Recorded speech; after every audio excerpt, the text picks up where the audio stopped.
Hello there, it's Jason from the Weather Window. I hope you have had a great extended Christmas weekend.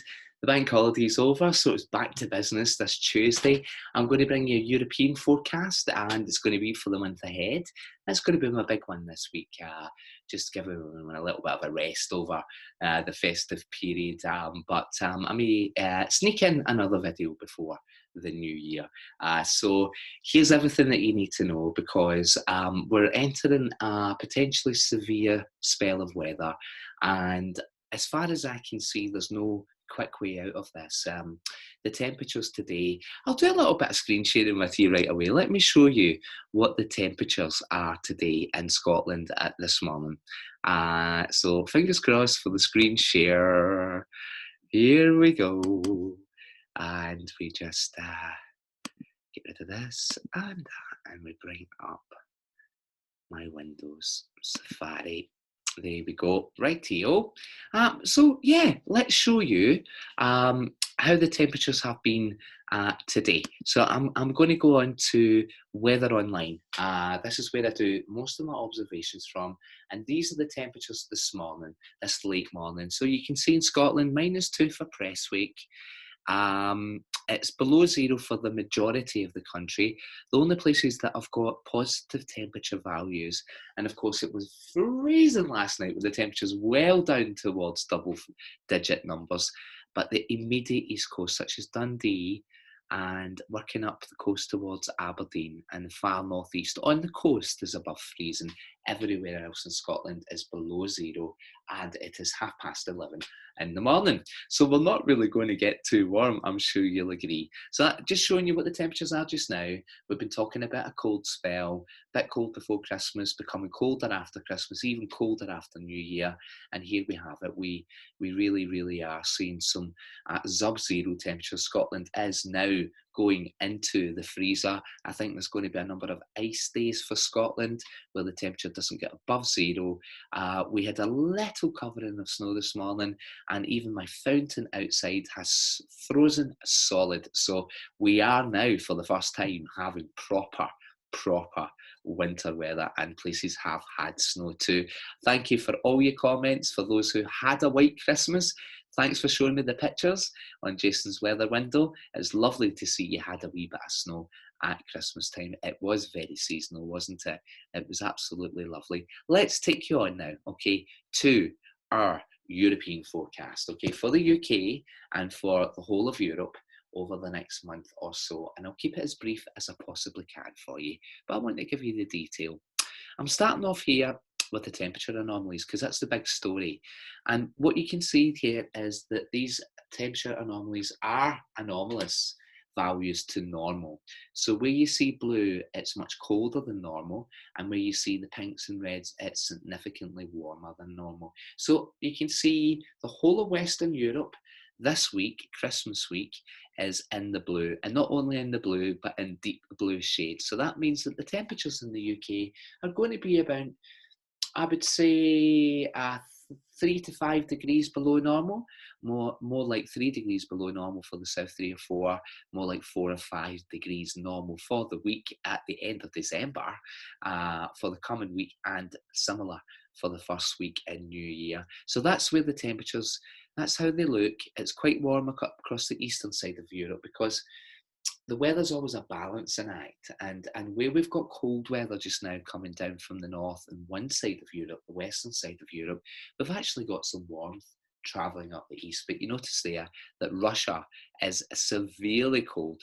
There's a severely cold pool of air there, and I think we're going to get a beast from the east, and eventually all that really, really cold air. Now that is not just cold air, that is anomalously cold. You know, so here we're talking about 10 degrees below normal in the Urals and up there towards northern Scandinavia and towards Siberia. It is extremely cold. We know that Tokyo's had big snowstorms. We know that parts of Asia's had big snowstorms. America have had big snowstorms. So the whole northern hemisphere is beginning to work different. And it's all because of blocking over the North Pole. And what that does is essentially sends the cold air that gets trapped up in the North Pole down into the mid-latitude. So here's the chart for this. This is the North Pole view down. Orange here is high pressure, anomalous high pressure once again. Blue represents low pressure, troughs and settled conditions.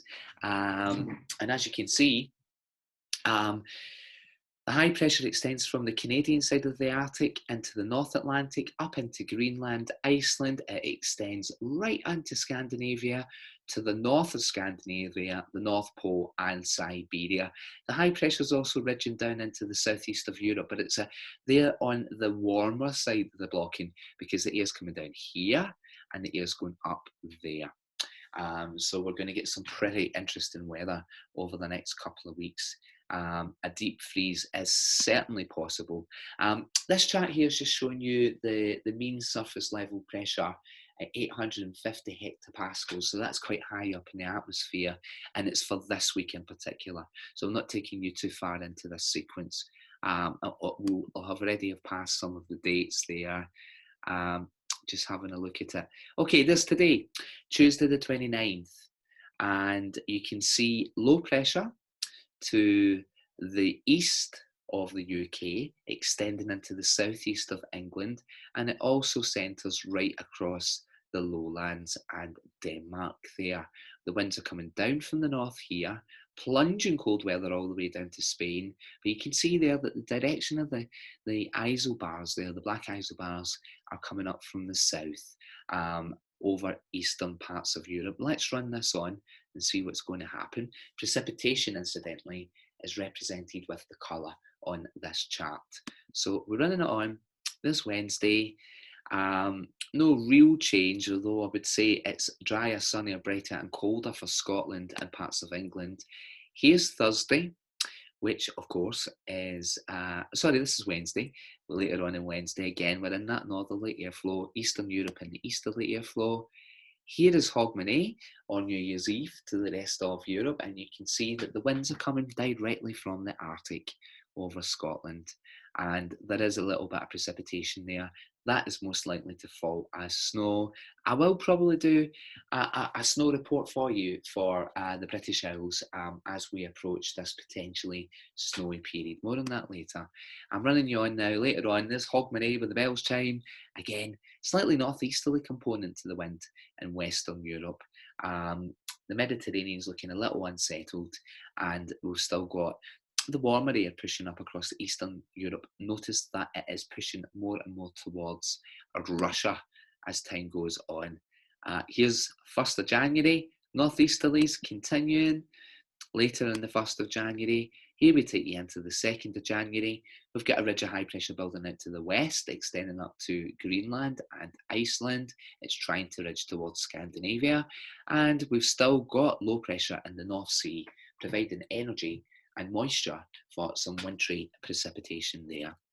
As we move on a little bit further, here we are on the 2nd, northeasterlies prevail and there's still wintry precipitation for the UK, but notice that Central Europe now are starting to feel the brunt of this. That's a low pressure area there in the black isotherm, isobar, and it's suggesting that there's a low deep in the central basin of the Mediterranean. Anywhere to the west and north of that will be pulling down that very cold air.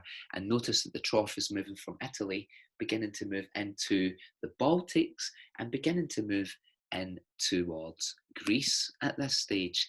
And that continues there on the 3rd. You can see the unsettled weather pushing towards Greece. You can see that we're now in a northeasterly flow, and we could begin to consider this as being a beast from the east. There's a low pressure to the south, high pressure to the north, and both of those, because the winds with high pressure rotate in a clockwise direction, so they're coming down that way, and with low pressure it's anti-clockwise, so that's coming that way. That's when we call it an east from the beast, if there's a cold pool of air to our east. Certainly setting one up here. Here's Monday the 4th, and here is Tuesday the 5th. We're in a strong easterly flow. It looks as if we're going to be getting a lot of snow at this period in some parts of southern Britain. Moving you on a little bit further, you can see the high pressure just ridging a wee bit more into Scotland, so it's going to become very, very cold with severe and harsh frost with temperatures getting below -10 at night time. The reason it's happening is because it's drying up a little bit for Scotland, but still wintry showers for the east. Europe in general has dried up a little bit, but I would say Scandinavia looks cold and unsettled with very heavy snow, and Spain looks unsettled too. And you could be in the cold side of the jet, so there could be snow in Spain as well as we move forward. Just a few more wee charts here to show you. We get right into that easterly. Notice the low pushes up from Spain into France, again enhancing the chance here by the 7th of January of something particularly wintry, with widespread snow coming into the south of England and certainly into France. France looks very snowy here. And we move the chart forward as far as it can go, this one, and we remain in this particular pattern. So that's just a little bit of detail day to day. Let's now have a wee look at the outlook. Okay, so here is your 500 hectopascal weekly anomaly chart for just now. I showed you it from the North Pole view down. I'm showing you now from the European view. There's your high pressure, northern latitude blocking. You can see there that there's an N shape in those lines, which means a ridge. And where you see the U shape here, it's the trough. So we're pulling cold air in from the north into that trough, unstable trough, potential for snow. Let's have a look now at the precipitation for the next week in Europe, and you can see that the orange represents precipitation lower than would be normal. So Western Scotland, Ireland, for example, look at Iceland there. The mid-Atlantic looking really dry, still quite dry in the Adriatic at this stage, but you can see the wet weather pushing from the central basin of the Mediterranean into Italy, and it's now getting into the Baltics. There could be some thunderstorms associated with this because it's still reasonably mild, and we've got a huge contrast in temperatures between the north and west of Europe and the south and east of Europe. So you could get some stormy weather, I would suggest there. But that's the precipitation outlook. Let's have a look now at week 2. Okay, so this is your week 2 temperature anomaly, and this is the New Year week, the first week of the new year. And you can see those blue colours, if anything, becoming a little bit stronger, especially over France and Spain. And this is where I suggest that western parts of Europe may have some severe and snowy weather in the week or two to come. So that's the temperature anomaly. Let me show you, we can get rid of this one now. Let me show you the 500 millibar for the New Year week, and you can see high pressure to the north, low pressure to the south. The blue's over southern England, it's over France and Spain, the Netherlands, Central Europe, Germany, Italy, moving in towards Greece, unsettled. As the time goes on, it will become more and more snowy. The precipitation is going to fall as snow, even right down to Spain, possibly even North Africa at times, any of the mountainous areas there in the northwest of Africa. So that's the 500 millibar flow. Let's have a look now at the precipitation anomalies for the New Year week. And as you can see there, not much change at all. Dry to the north and west of Europe and unsettled across the Mediterranean there. Let me show you the temperature anomaly as well. Oh, we have already done that, haven't we? Okay, so let's move on to week 3 temperature anomalies. Week 3. So week 3 is going to take us from the 11th to the 18th, the middle of January. Okay, now look at this. It's got much colder over Scandinavia. It's very cold towards Iceland and Greenland. It's particularly cold over the UK. The cold has relinquished a little bit from France, but not northern France, and certainly not Central Europe. And the warm anomalies to the southeast have pushed way down towards Turkey at this stage. And places like Poland are getting kind of normal temperatures for this time of year. But as we all know, that's pretty cold as we move into the depths and the heart of winter, if you like. Let me show you how the 500 millibar chart is looking for the New Year week. And you can see there, this is beyond the New Year week, it's up to the 18th. It's becoming more unsettled. We still have the blocking high to Greenland, which will always force cold air into this trough of low pressure, especially round about the UK. You can see just a slight, if you look at the lines, there is a slight U shape. So that high pressure is ridging into the Atlantic somewhat, but it is looking a little bit more unsettled in that week. Let's have a look at the precipitation anomalies for the first full week of January. Still drier than normal in the west of Scotland, implying that north-northeasterly flow. Look at the green to the east and the south. That's snow. And I'm not saying the snow won't come across west. It will from time to time. But the anomaly chart for the week is suggesting that western Scotland, western Norway, and Scandinavia are looking drier. That's all that high pressure. All the green is wetter or perhaps snowier than normal. Eastern Scotland, southeast England, southern England, into France, Portugal, Spain, and across in the Balkans, and a little bit more so in Turkey and running up the western side of Europe. Interesting charts. I am sure that you concur. Do you want to see the North View pulled down? I quite like this chart. It just shows you, the bigger atmospheric patterns. There you go. Loads of high pressure over Greenland. This is proper northern blocking. The Siberian high has retreated a little bit. I'm just wondering, is this high pressure here going to move towards Scandinavia, the Siberian high, and really bring us something even more brutally cold later on in the winter? It is certainly a possibility at this stage. Okay, finally, I'm going to show you the temperature anomalies. I'm going to take you right up to just about February here. So you can see cold weather remains to the north of Europe. It's less cold for the UK, but it's certainly not mild. And most of the Mediterranean has become just a little bit milder at this stage. Notice the cold pull of air over Scandinavia and over Greenland and over Iceland. So it's just poised to bring us down another northerly. All we need to do is see a low pressure move this way. Excuse me. And then we'll be back into another north. Should we have another look further? Just another look further. Yeah, cold remains to the north of Europe. So, boy, have we got interesting charts here just now. There's one other thing that I would quite like to mention to you today, and I'll just make sure that this is updated. Okay, I updated it earlier on. This is what I think is going to bring us some more severe weather. Later in January and possibly into February. It's called a sudden stratospheric warming, and you know that I mention it every single year. Well, this year it's happening right now. This is from weatheriscool.com, and it's really showing you the strength of the zonal westerlies, the polar vortex. Last year we had an extremely strong polar vortex, and therefore we had no snow the entire winter. Last year is the red dashed line. Look how it broke records, got right up to the top. Numerous occasions, at least 6 or 7 times, our polar vortex was stronger than it's ever been last year. That's why it was wet and it was windy and it was so dull. The blue line here is representing where we've been so far this winter.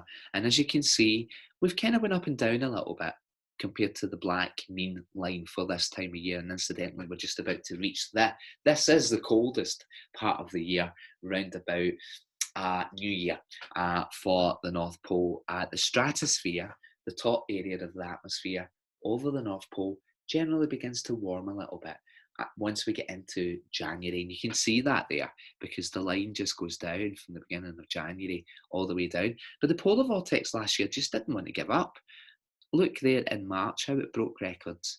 And it even had another go at trying to revigorate itself into April.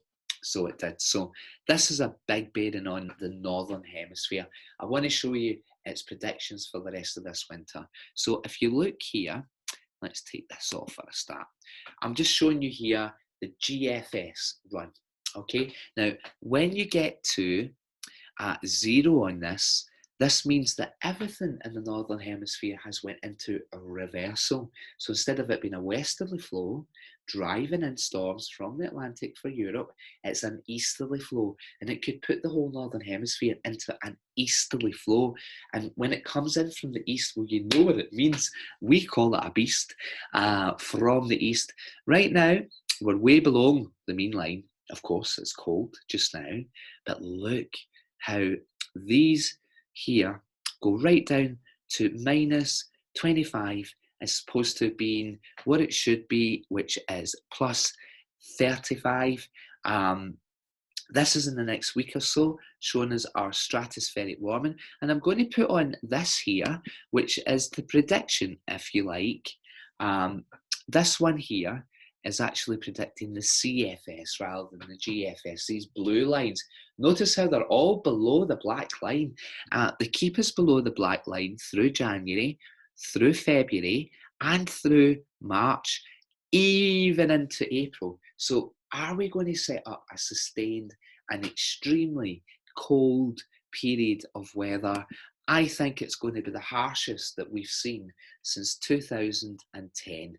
I think it will be not as cold as 2010, not as extreme, but I think that it will be more sustained.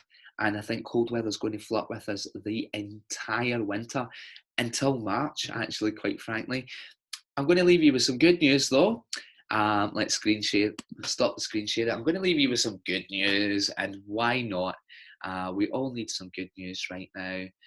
And I think the way the atmosphere is setting it up, and I can't be entirely sure because we're talking about a season ahead, but I'm going to suggest to you today that we're going to get a good spring in the UK. We might have some easterlies, we might have high pressure slightly to our south and east, which would bring the air up from the Mediterranean, and it would be a much sunnier early spring than is typical. So how's that for some good news? I hope you've had a great Christmas. I hope you enjoy the rest of Christmas week and get excited about your plans for a new year, despite the fact that we're all stuck in our homes. It's just the way it is.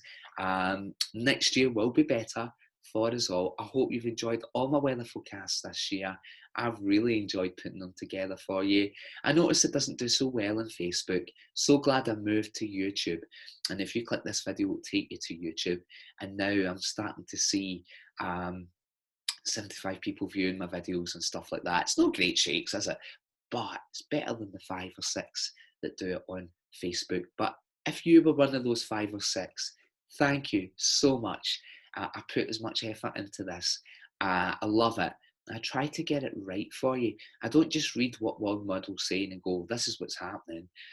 I'm a scientist, so I look at the line of best fit and I look at all the models and all the runs several times a day, not only just the model, the ensemble. So the GFS got 30 ensembles, 30 different members saying a different thing.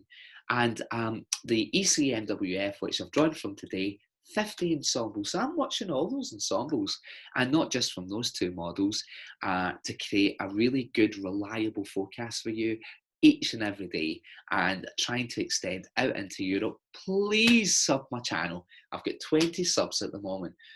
Pretty pleased with cherries on top. Could you do that for me for my Christmas New Year? That would be delightful. There's no obligation, say. You just get a wee message saying Jason's updated his European forecast. That's all. But I would love it.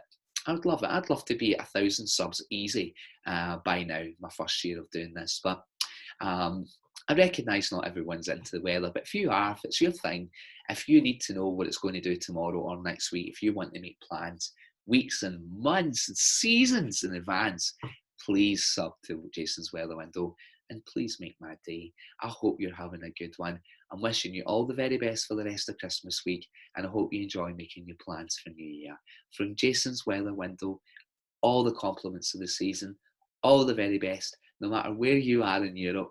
I hope you have a really nice Christmas week and you enjoy New Year when it arrives. All the very best. Love to absolutely everyone. It's what we need.